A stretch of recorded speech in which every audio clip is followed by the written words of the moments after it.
구약 예레미야서 14장 10절부터 18절까지 같이 합독하겠습니다. 여호와께서 이 백성에 대하여 이와 같이 말씀하시되 그들이 어그러진 길을 사랑하여 그들의 발을 멈추지 아니하므로 여호와께서 그들을 받지 아니하고 이제 그들의 죄를 기억하시고 그 죄를 벌하시리라 하시고, 여호와께서 또 내게 이르시되 너는 이 백성을 위하여 복을 구하지 말라. 그들이 금식할지라도 내가 그 부르짖음을 듣지 아니하겠고 번제와 소제를 드릴지라도 내가 그것을 받지 아니할 뿐 아니라 칼과 기근과 전염병으로 내가 그들을 멸하리라. 이에 내가 말하되 슬프도소이다. 주 여호와여 보시옵소서. 선지자들이 그들에게 이르기를 너희가 칼을 보지 아니하겠고 기근은 너희에게 이르지 아니할 것이라. 내가 이곳에서 너희에게 확실한 평강을 주리라 하나이다. 여호와께서 내게 이르시되 선지자들이 내 이름으로 거짓 예언을 하도다. 나는 그들을 보내지 아니하였고 그들에게 명령하거나 이르지 아니하였거늘 그들이 거짓 계시와 점술과 헛된 것과 자기 마음의 거짓으로 너희에게 예언하는도다. 그러므로 내가 보내지 아니하였어도 내 이름으로 예언하여 이르기를 칼과 기근이 이 땅에 이르지 아니하리라 하는 선지자들에 대하여 여호와께서 이와 같이 말씀하셨노라. 그 선지자들은 칼과 기근에 멸망할 것이요 그들의 예언을 받은 백성은 기근과 칼로 말미암아 예루살렘 거리에 던짐을 당할 것인즉 그들을 장사할 자가 없을 것이요 그들의 아내와 아들과 딸이 그렇게 되리니 이는 내가 그들의 악을 그 위에 부음이니라. 너는 이 말로 그들에게 이르라. 내 눈이 밤낮으로 그치지 아니하고 눈물을 흘리리니 이는 처녀딸 내 백성이 큰 파멸 중한 상처로 말미암아 망함이라. 내가 들에 나간즉 칼에 죽을 것이요 죽은 자요 내가 성읍에 들어간즉 기근으로 병든 자며 선지자나 제사장이나 알지 못하는 땅으로 두루 다니도다. 아멘. 예레미야 14장 내용은 전체적으로 하나님의 백성들의 당면한 재앙을 예레미야 선지자는 어떠한 마음으로 이것을 받고 어떻게 기도했으며 또 그 예레미야의 중보 기도를 하나님께서 어떻게 들으시고 어떻게 답을 하셨는가에 대한 내용들이 쭉 나오고 있습니다. 그래서 1절부터 6절까지 이스라엘 백성들이 당면하게 된 재앙을 가뭄이라는 그 사건 형태에 담아서 표현을 합니다. 근데 뒤에 오늘 읽은 12절의 내용에 보면 이스라엘 백성들이 맞게 되는 그 재앙 자체를 근본적으로 실제적으로 지금 바벨론을 통해서 전쟁을 앞에 두고 있는 전쟁 재앙을 앞에 두고 이스라엘에게 지금 하나님이 하시는 말씀은 칼, 기근, 전염병 모든 종류의 재앙을 다 나열을 하십니다. 지금 사건적으로는 전쟁의 재앙을 맞고 있지만 전쟁이라는 그 사건적인 상황뿐 아니라 이스라엘 백성들이 전면적으로 하나님의 재앙을 하나님으로부터 재앙의 징계를 받고 있다는 것에 대해서 하나님 말씀을 하십니다. 자, 그렇게 해서 가뭄으로 인해서 고통하는 이스라엘 백성들을 하나님께서 건져주셔야 됩니다라고 이제 중보 기도하니까 하나님이 그렇게 기도하지 마라.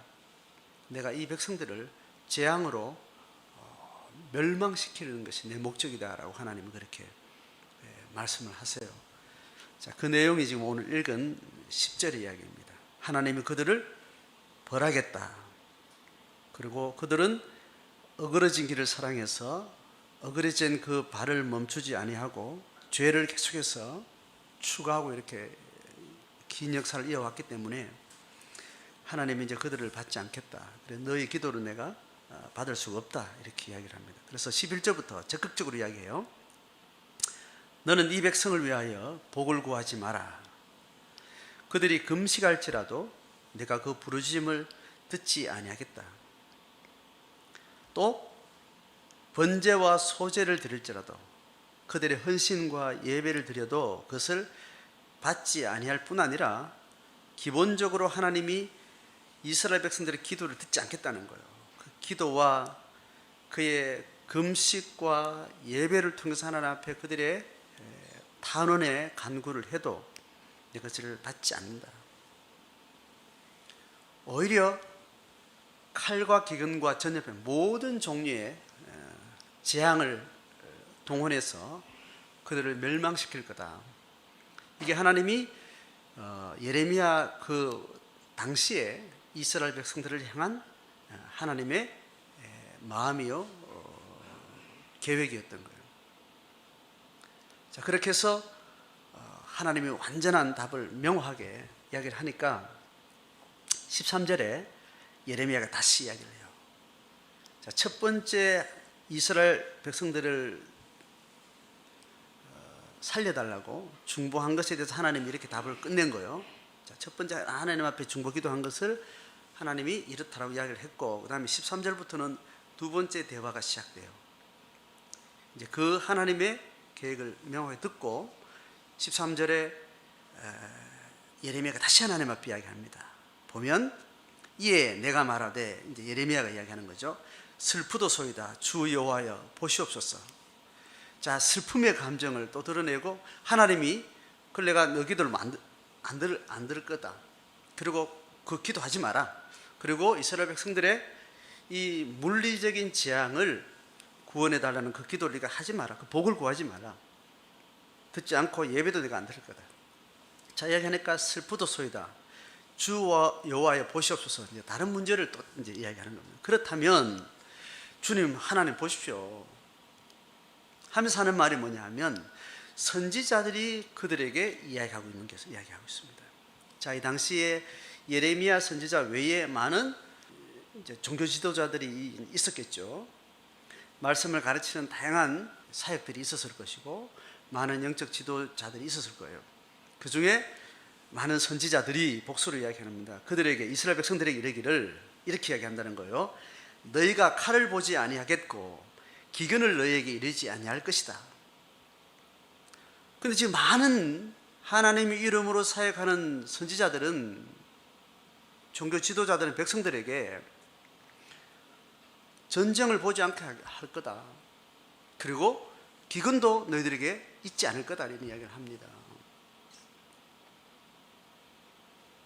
그들은 또 뭐라고 말하는가 하면 내가 이곳에서, 자, 이곳이라면 이스라엘 백성들이 사는 이 팔레스타인 땅 안을 이야기하는 겁니다.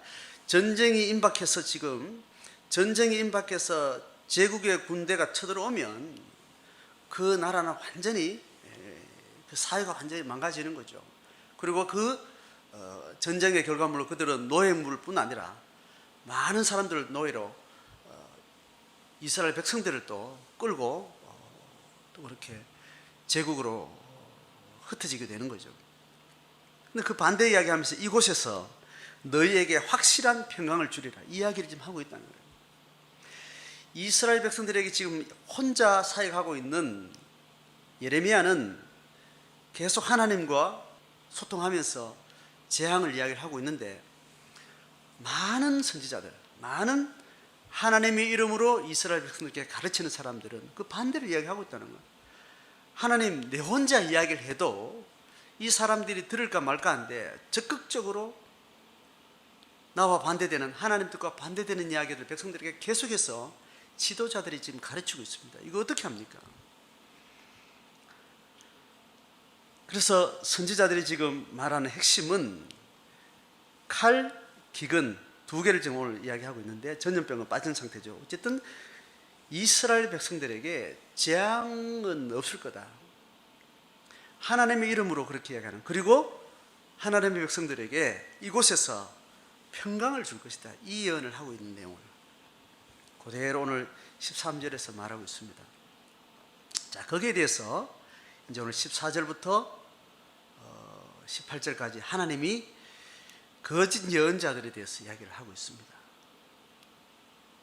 14절 보면 여호와께서 내게 이르시되 선지자들이 내 이름으로 거짓 예언을 한다. 나는 그들을 보내지 아니했고 그들에게 명령하거나 이르지 아니하였거늘 그들이 거짓 계시와 점술과 헛된 것과 자기 마음의 거짓으로 너에게 예언하고 있는 거다. 자, 보십시오. 많은 선지자들은 그들이 거짓 예언을 할 때 자기가 하나님 앞에 깨닫고 하나님의 뜻이고 하나님의 말씀이다라고 이렇게 전하지 않겠습니까? 근데 그런 사람들은 다수예요. 또 그런 소리를, 그런 예언을, 거짓 예언의 내용을 듣기를 갈망하는 사람들은 대부분의 청중들이에요. 그런데 오늘 예레미야도 하나님으로부터 임한 말씀이다라고 또 그렇게 이야기할 것 아니냐.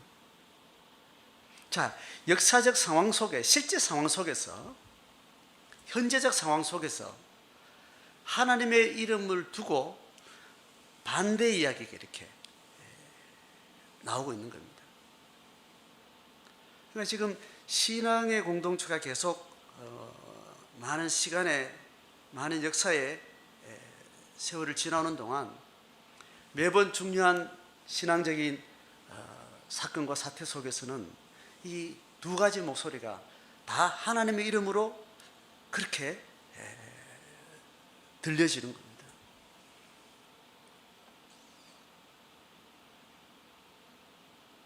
자, 일단 하나님은 예레미야에게 이렇게 이야기를 한 겁니다.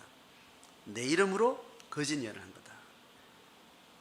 자기 마음의 거짓으로 너에게 예언한 거다. 자, 하나님의 결론이 15절에 이렇게 말합니다.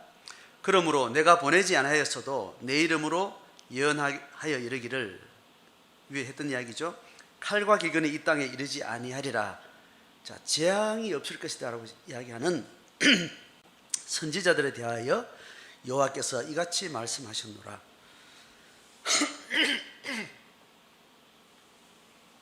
자, 여호와께서 거짓 선지자들에 대해서 어떻게 말하는가 하면 15절 하반절에 그 선지자들은 칼과 기근에 멸망할 거다. 칼과 기근이 없을 것이라고 예언했던 거짓 선지자들은 오히려 그 재앙에 멸망하게 될 것이다.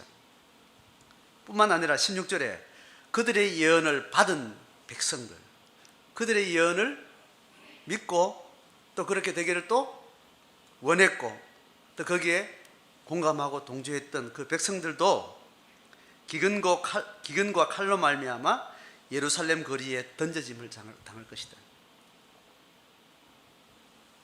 결과적으로 그들을 장사할 자가 없을 것이요.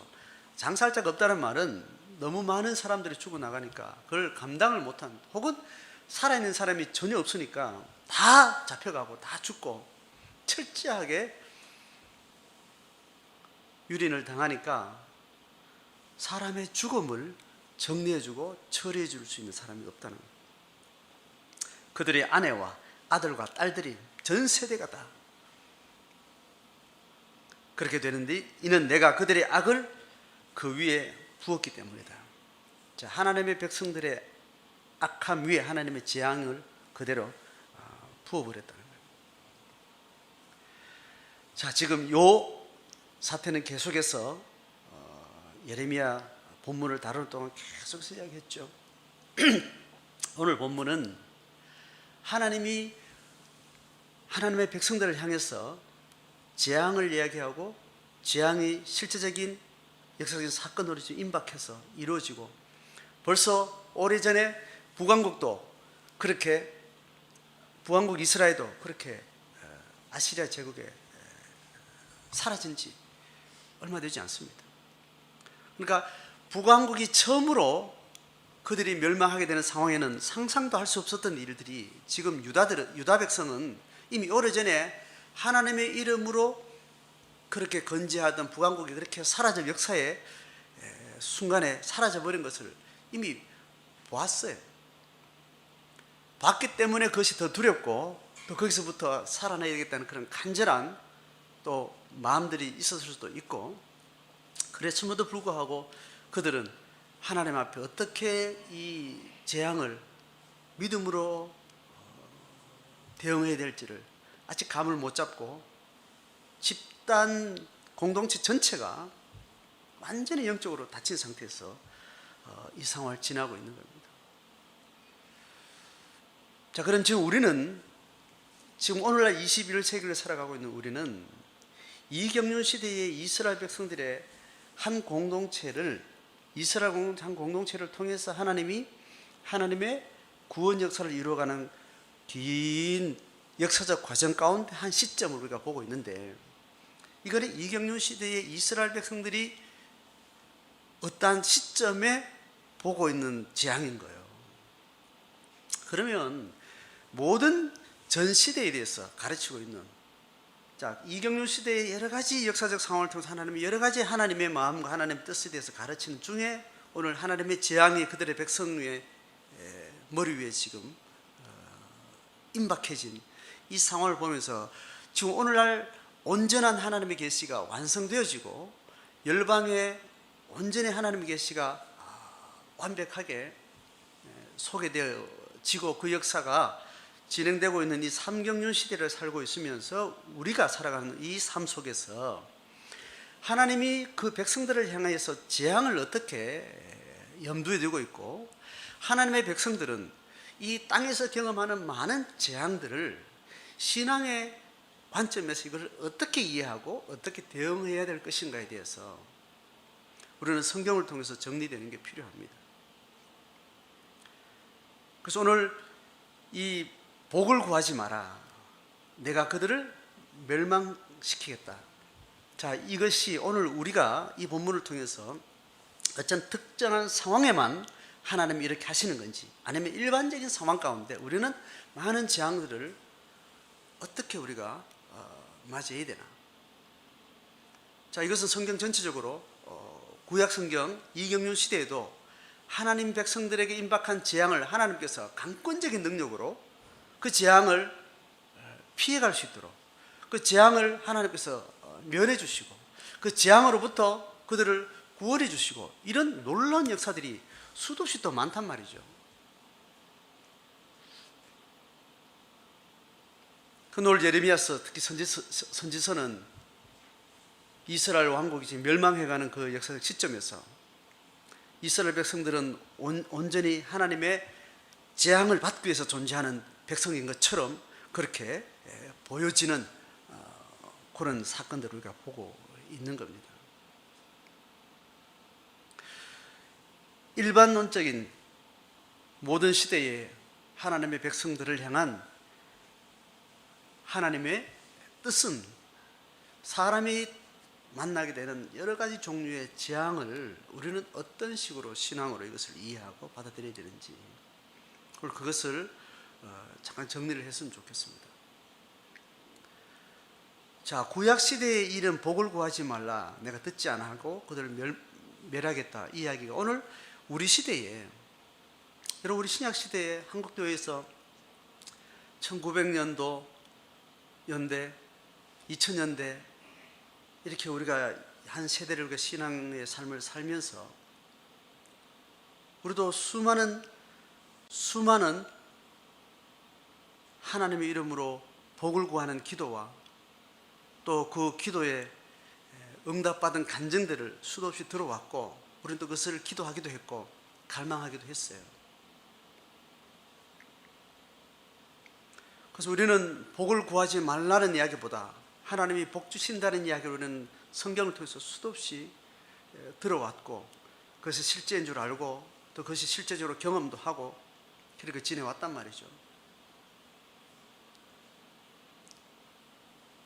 그래서 오늘 우리가 살아가는 시대에 같은 신앙 안에서 하나님 이름으로 재앙도 선포하고 또 하나님 이름으로 복도 선포하는 이런 실제가 엄연히 존재하는 이 시대를 살면서 우리는 하나님 앞에 재앙을 어떻게 기도해야 될지, 물질적 축복에 대해서, 물리적 축복에 대해서 어떻게 기도해야 될지 분별이 필요하고, 지혜가 말씀에 가르치는 통합적인 통전적인 기준들이 정리가 되어야 됩니다. 자, 오늘 이 예레미야 선지자가 이야기하고 있는 이 상황은 유사하게 삼경륜 시대도 거의 동질한 어떤 측면을 가지고 있습니다. 다시 말해서 그대로 오늘 여호와께서 내게 이르시되 너는 이 백성을 위하여 복을 구하지 말라, 이 선언은 그대로 문장 그대로 센텐스를 그대로 가져와서 오늘 신약 시대에 교회를 향해서 하나님의 제자들을 향해서 그대로 설명해도 전혀 문제가 안 될 정도로 이 내용은 일반적으로 성경 전체가 가르치는 그 내용과 부합합니다. 자, 그래서 하나님의 백성이 축복에 대해서, 물리적 축복에 대해서, 그리고 물리적 재앙에 대해서 정리될 것은 뭐냐 하면, 예수님 시대에 예수님이 복음서를 통해서 그의 교회와 제자들에게 삼경륜 시대에 하나님이 어떻게 세상 가운데 많은 재앙의 문제를 계획하고 염두에 두고 있는지를 명확하게 말하고 있어요. 그래서 오늘 두 본문을 좀 찾아보겠는데, 마태복음 24장 3절부터 14절, 그리고 누가복음 21장 10절에서 19절 명확하게 이 내용을 이야기를 하고 있습니다. 마태복음 24장 3절에서 14절 한번 찾아보겠습니다. 본문을 보시기 바랍니다.